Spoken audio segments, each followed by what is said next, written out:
pour survivre. Imaginez un iguane qui se prélasse au soleil pendant des heures pour réguler sa température corporelle. Sans cette adaptation, il ne pourrait pas survivre dans cet environnement tropical, où la chaleur est intense et l'ombre rare. Ces reptiles sont passés maîtres dans l'art d'exploiter les ressources qui les entourent pour assurer le fonctionnement optimal de leur organisme. L'observation de ce comportement permet de comprendre l'importance de gérer son énergie et de savoir quand et comment se ressourcer pour affronter les difficultés. Un autre exemple fascinant est celui de la vipère à cils, avec sa capacité à se camoufler parfaitement dans son environnement. Sa capacité à se cacher des prédateurs et des proies en fait l'un des chasseurs les plus efficaces de la forêt. Cette adaptation n'est pas seulement une astuce visuelle, c'est une stratégie de survie. Et la dendrobate venimeuse, avec ses couleurs vives, nous enseigne un autre aspect important, la vigilance. Ces couleurs avertissent les prédateurs qu'il ne faut pas essayer, car son venin est mortel. Ces leçons d'adaptation sont essentielles pour quiconque souhaite apprendre à traverser les difficultés de la vie, que ce soit avec prudence ou avec la capacité de se cacher à la vue de tous.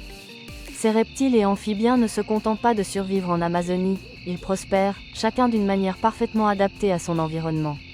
Leur corps, leur comportement et même leur stratégie de camouflage ou d'alerte nous apprennent beaucoup sur la résilience et la flexibilité. Et si ces créatures dominent le sol forestier, d'autres êtres y contribuent également. Mais dans un contexte totalement différent, où l'eau, la respiration et la taille jouent un rôle déterminant. L'adaptation est sans limite, et l'Amazonie en regorge d'exemples. Géants aquatiques et respirateurs d'air. L'Amazonie ne se résume pas à la vie terrestre et arborée. Ces rivières sont comme des artères pulsantes, débordantes de vie. Parmi les géants aquatiques qui peuplent ces fleuves, l'arapaima se distingue, l'un des plus grands poissons d'eau douce au monde. Pouvant atteindre 3 mètres de long, ce poisson ne dépend pas uniquement de l'eau pour respirer. Il doit remonter à la surface toutes les 15 minutes pour respirer, une adaptation incroyable dans un environnement si riche en eau. Cela montre que même les plus grands êtres de l'Amazonie ont leur propre stratégie pour assurer leur survie. La leçon est claire, il faut parfois sortir de sa zone de confort, respirer et reprendre des forces pour avancer. Les loutres géantes sont également de véritables protagonistes des rivières amazoniennes. Pouvant atteindre 1,8 m de long, elles vivent en groupes familiaux et leur régime alimentaire peut comprendre jusqu'à 4 kg de poissons par jour. Leur organisation sociale est fascinante et illustre l'importance de la collaboration dans tout écosystème. Ces animaux sont comme des mères de l'eau, veillant les uns sur les autres et veillant à ce que chacun ait ce dont il a besoin pour survivre. Quand vous pensez aux loutres, pensez aussi à l'importance de s'appuyer sur son entourage pour atteindre ses objectifs. Elles ne sont pas seules, et vous ne devriez pas l'être non plus. Ces géants aquatiques respirant l'air sont la preuve qu'en Amazonie, tout est une question d'adaptation et de synergie. Chaque créature a sa propre façon de respirer, d'interagir et de s'épanouir dans un environnement qui, à première vue, semble semé d'embûches. Mais au fond, la leçon est toujours la même, la vie en Amazonie est une question d'équilibre. Pouvons-nous maintenant appliquer cet équilibre à nos propres vies ? Après tout, l'Amazonie nous enseigne qu'il est parfois nécessaire de sortir de l'eau et de respirer un peu pour continuer à vivre pleinement. Papillons et insectes camouflés. Au cœur de l'Amazonie, les magnifiques papillons et insectes colorés et camouflés sont un spectacle en soi. Le papillon aux ailes de verre, par exemple, utilise sa transparence comme un bouclier naturel, devenant presque invisible parmi les feuilles.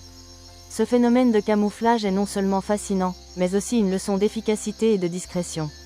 Parfois, la clé du succès ne réside pas dans le fait de se montrer au monde, mais dans la sagesse, dans le calme et la discrétion. Qui aurait cru qu'un simple papillon pourrait nous apprendre autant sur l'art de se protéger ? Et, si la transparence est un exemple de subtilité, le papillon hibou est un exemple d'intelligence stratégique. Ses ailes, qui imitent les yeux d'un prédateur, constituent une défense intelligente contre les ennemis. Imaginez donc l'importance d'être toujours prêt à affronter les défis, en utilisant le camouflage, de l'expérience et de la sagesse. La vie nous enseigne que, dans certaines situations, nous devons créer une apparence de force pour dissuader ceux qui tentent de nous nuire.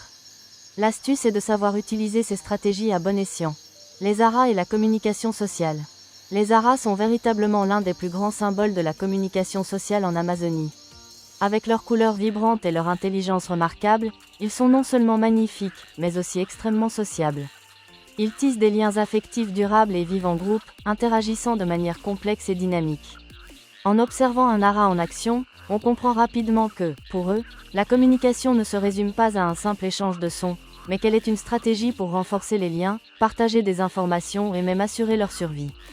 Cela nous apprend qu'une communication efficace est essentielle dans nos vies, non seulement pour grandir, mais aussi pour s'épanouir en société. Cependant, tout n'est pas si simple pour ces oiseaux. Malheureusement, de nombreuses espèces d'aras sont menacées par le trafic illégal et la perte d'habitat. Ce qui était autrefois abondant est aujourd'hui de plus en plus rare. Cela nous rappelle l'impact des activités humaines sur l'environnement. Lorsque la nature parle, avec ses couleurs et ses sons, nous devons l'écouter. Comme l'ara, nous sommes nous aussi en danger lorsque nos liens avec les autres, et avec le monde qui nous entoure, sont rompus. Chaque action, qu'elle soit axée sur la conservation ou non, laisse un héritage. L'ara en liberté nous enseigne également l'importance de préserver notre liberté d'expression et notre communauté. Alors, quand vous pensez aux aras, pensez non seulement à leur beauté, mais aussi à leur message. La vie consiste à tisser des liens forts et durables. Ils nous montrent qu'en prenant soin du collectif et en favorisant une communication ouverte, la société peut prospérer. Et si la forêt vibre de l'énergie de ces oiseaux, d'autres créatures ont également besoin d'attention pour préserver leur communication et leur environnement. Pouvons-nous apprendre à appliquer ce même pouvoir de communication à nos propres relations? Grenouilles de verre et lamantins.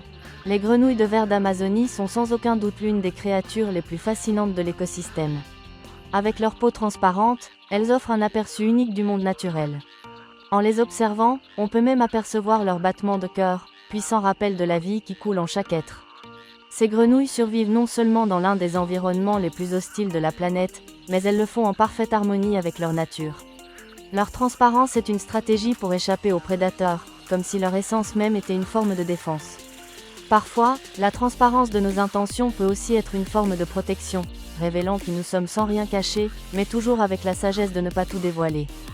Et si la grenouille de verre symbolise la vulnérabilité et la résilience, le lamantin d'Amazonie est un exemple d'adaptation paisible et de tranquillité.